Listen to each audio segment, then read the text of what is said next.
Here is the Carnotaurus modeling time lapse. Sorry it took so long for me to get around to, but it is finally here. So I hope you enjoy, and I will see you in the next one. Right here, I am adding in my references and making everything dimensionally accurate. And if you have any questions on that, I actually have a video that I just put out where I go ahead and explain how you approach this. And I'm just starting with some simple blocking.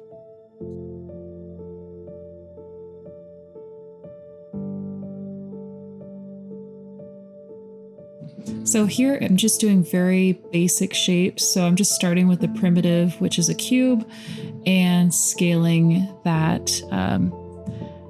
down. I found this method works a lot better than adding in a circle like I used to. Just starting off as simple as possible, I find is the best way to go. So I went ahead and ripped the mouth open using the rip tool. And this allows me to then position the mouth where I think it should go in reference to the image. And I also use a hook modifier to help me open and close the mouth using a empty.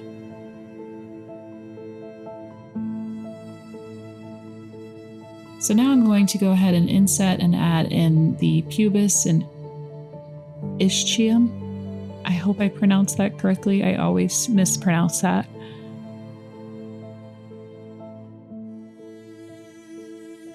So using the sculpting tool definitely helps with refining the form. So now I am positioning the arm, getting that all set up. And I've learned over time to kind of space the arm out a little bit further away from the body. I find that just makes things easier, especially when it comes to sculpting as well as baking. Now I'm adding in those little legs. And generally I'll find a different reference image that has the legs just standing versus walking. I find just alternating between references can help a great deal when it comes to modeling.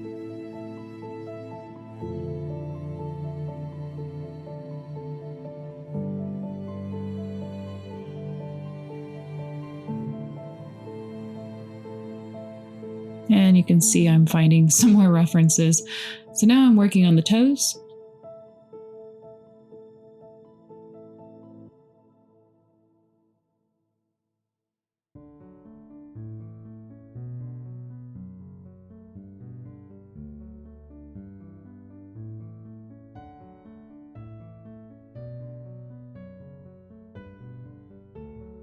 Nothing super crazy going on here, just kind of making sure that no, there was something crazy happening here.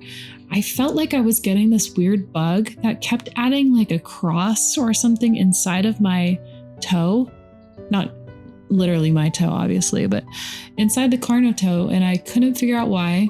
And I don't remember if I had to change Blender versions to kind of resolve that, but here I did actually. You could see I changed out to 4.2, or I just quit. You know, I can't remember anymore. It's been so long. But it was super weird, and I still don't understand why that was happening.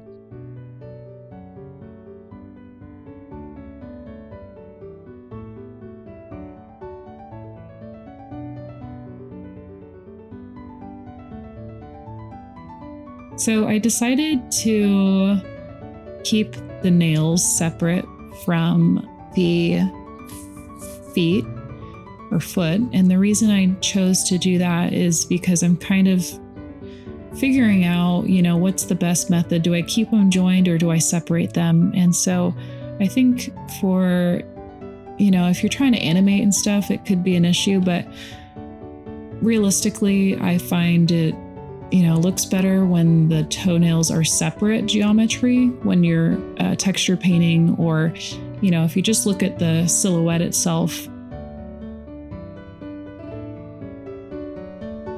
And this is a huge issue I ran into with the Carno, is I decided to keep the spikes on its back joined versus separate, and that just created a whole lot of work for me, especially when I had to retopologize. Or I hope I said that correctly, but I should have honestly separated those spikes out, and it would have cut the time of this project in half.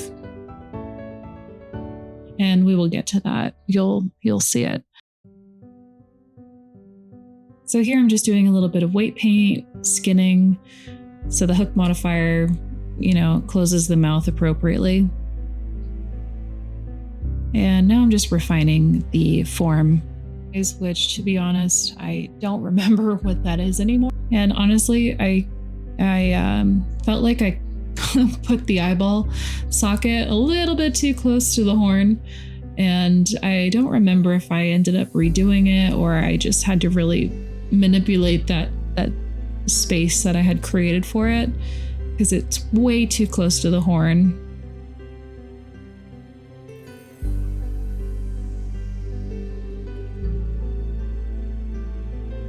Yeah, so here I'm masking out, and I should now start figuring out that that's way too close. Okay, so I went ahead and just deleted the old horn and just insetted a new one to at least give it a layer of space.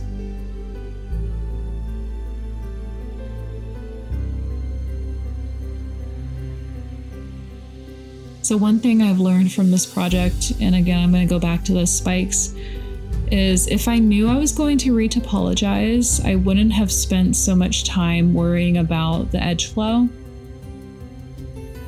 Obviously, I'm trying to make my edges clean and workable.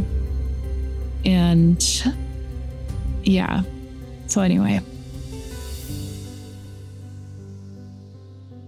And I know you can, when you retopologize, you could, separate parts of the model that are clean and that you can actually use, and then just manipulate the shape from there. But I have never retopologized before, so it was new to me.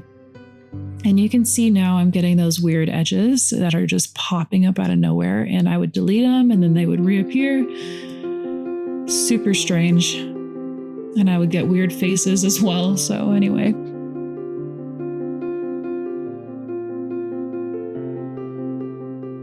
So this one was tricky. I couldn't figure out if that little finger, its fourth finger, was a nail or if it was just skin. So someone on my Discord pointed out, a few references for me, and I figured out that it was, just skin, essentially, over the bone. So thank you again.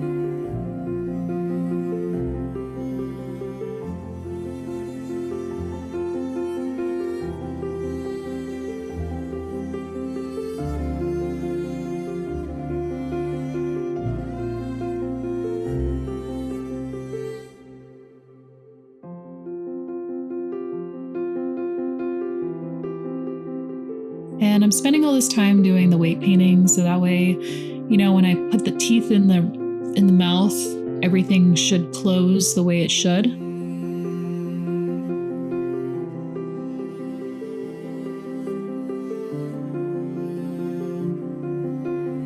I want to make sure the top half and the bottom jaw align correctly and they don't look disproportionate.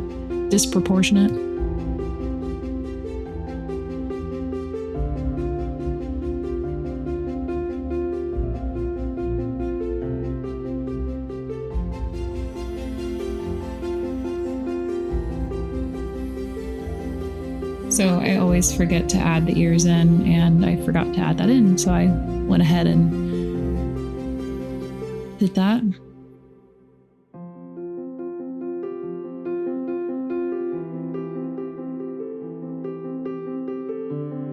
Now I'm working on the tongue and the gums.